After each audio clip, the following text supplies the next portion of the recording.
Hag Sameach, nós recebemos a Torá em liberdade. É sobre liberdade que eu vou falar. As minhas fontes são do Êxodo, especialmente a Parashá Yitro e Deuteronômio. O tema mais relevante da Parashá Yitro é a revelação do Monte Sinai. Essa revelação, ela é todo o judaísmo. E foi o único episódio de revelação coletiva da história. Foi uma revelação para uma nação inteira.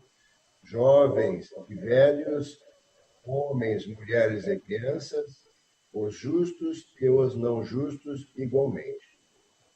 Não deixa margem de dúvida sobre a autenticidade, nem margem para qualquer suspeita. Desde o início, o povo de Israel sabia que algo inédito ocorreria no Sinai. Moisés não tinha dúvida de que seria um evento sem paralelo. Em Deuteronômio está escrito: pergunte agora sobre os dias anteriores, muito antes do seu tempo. Desde o dia em que Deus criou o homem na terra, pergunte de uma extremidade dos céus para outra. Alguma coisa tão grandiosa como isso já aconteceu? Ou alguma coisa parecida já foi vivida? Algum outro povo ouviu de Deus falando no fogo? Ali estava nascendo uma nação livre, uma sociedade completamente diferente das sociedades daquela época. Uma sociedade que vive até hoje e viverá para sempre. Outras sociedades, por exemplo, Atenas, Esparta e Roma, já passaram para a história faz muito tempo, enquanto nós ainda estamos fazendo a história, e assim permaneceremos. Muito antes dos filósofos gregos, recebi uma mensagem do Ed, vou ler a mensagem. Carlos, sigue apaga o sonido de tu computadora desde tu micrófono, por favor. Vamos seguir, então. Então, como eu estava dizendo, né? Enquanto nós somos uma sociedade que vive até hoje, desde os tempos iniciais, e viverá para sempre. Outras sociedades, por exemplo, Atenas, Esparta e Roma, já passaram para a história faz muito tempo, enquanto nós ainda estamos fazendo a história, e assim permaneceremos. Muito antes dos filósofos gregos, e muito mais profundamente no Monte Sinai, nasceu o conceito de sociedade livre. Como seria a lei dessa sociedade livre? Em nenhum outro lugar encontramos algo como a política do Monte Sinai. A sociedade não era unida pelo poder, mas pelo livre consentimento de seus cidadãos a serem obrigados, individual e coletivamente, por um código moral e por um pacto com Deus, o Brit Sinai. Assim, essa lei está acima da lei de qualquer rei. Mesmo assim, em nossa própria história, o que acontecia se algum rei desobedecia a Torá, nosso código, nossa lei? Ele iria ter algum problema com algum profeta. Porque essa aliança com Deus, o Brit Sinai, estabeleceu limites morais para o exercício do poder. Isso legitimava contestar o rei. Anteriormente, eu fiz uma prédica às mulheres do Êxodo, onde citei o exemplo das parteiras Sifrá e Puá, que desobedeciam ao faraó e não matavam os bebês hebreus recém-nascidos, deixando-nos um importante legado. Outro momento chave foi quando o rei Saul ordenou a seus servos que matassem os sacerdotes de Nob, que haviam dado abrigo a Davi. Mas os servos do rei não levantaram a mão para ferir os sacerdotes do Senhor.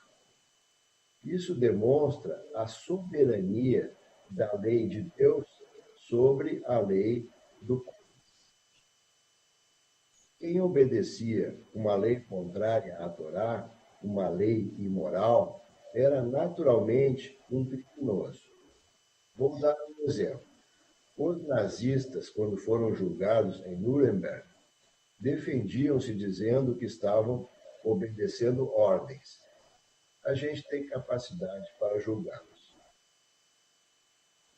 Deus disse a Moisés: isso é o que você deve dizer à casa de Jacó e dizer ao povo de Israel: vós vedes o que fiz com o Egito, e como te carreguei nas asas das águias e te trouxe para mim.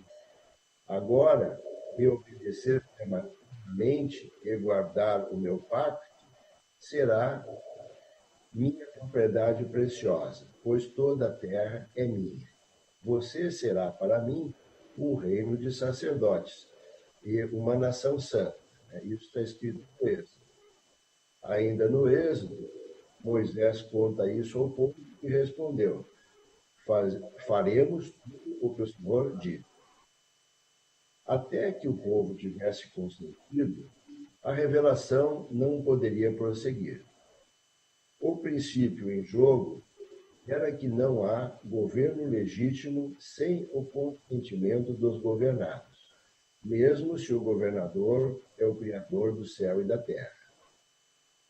De acordo com os sábios, quando Deus estava prestes a dar a Torá no Sinai, ele disse a Moisés para consultar primeiro as mulheres, é um recado aqui para André e para Querido, e só então aos homens. Esse é o significado do versículo. Isto é o que você deve dizer à casa de Jacó e dizer ao povo de Israel, também Êxodo. A casa de Jacó, dizem nossos sábios, refere-se às mulheres. A Torá, a Constituição da liberdade de Israel e de todos. Assim, a cidadania é concebida como universal desde o início. Liberdade é pré-requisito para todo o judaísmo. Nós recebemos a palavra de Deus no deserto. Observa a semelhança entre as palavras midbar, deserto, e milá, palavra. Nós temos a liberdade de usar as palavras para nos expressar a Deus, louvando, pedindo ou agradecendo. E para nos expressar aos humanos, construindo todo tipo de relacionamento social e ético. Assim, nós temos liberdade para imaginar o que quisermos. Temos a liberdade para criarmos a vida que desejamos. Temos a liberdade de ir e vir, para podermos viajar para onde quiser.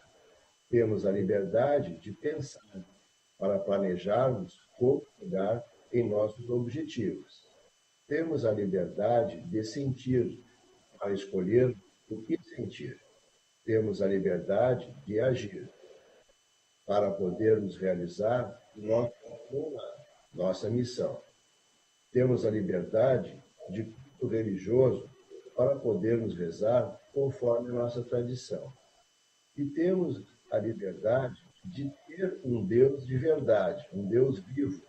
Não, isso é, um Deus homem, não um ídolo, porque ídolo não funciona. Agora eu queria contar uma parte da minha vida, um colégio onde eu estudei. No colégio que eu estudava, tinha um campo de futebol cercado de alambrado, uma cerca. bem no meio do pátio do colégio. Se chamava Estádio Liberdade.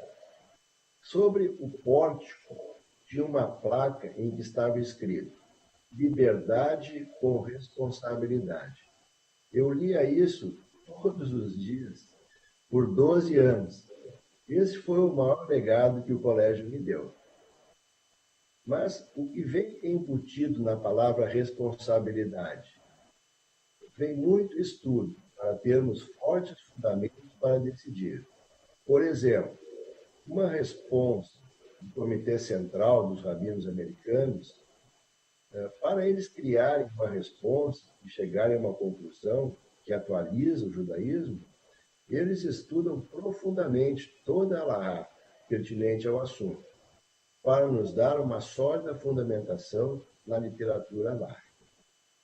Concluindo, então, no Sinai nasceu a política da liberdade.